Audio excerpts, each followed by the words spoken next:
נבלות. טוב, אז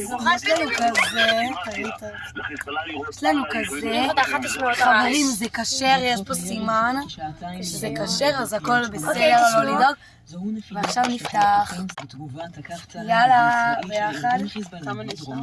נשאר עוד 2, 1. יאללה, צ'ירס. שר הביטחון גלנט אומר לשגרירים מהעולם זה נמס כבר. קצת נמס, אבל המתכונת הנוכחית. זה חמוץ עם מתוק לא שווה את המחיר. לא. הם דרגת את זה 8.5 אלי, אל תאכלי אותך. וזהו, לא שווה את המחיר. אלי, אני קריא את זה. בקיצקט, אז זה לא שווה את המחיר. אבל זה מאוד טעים. אז ממליצה לקנות כזה פעם אחת וזה. ואם בא לכם עוד אתגרי אוכל, תגידו לנו ביי יוש!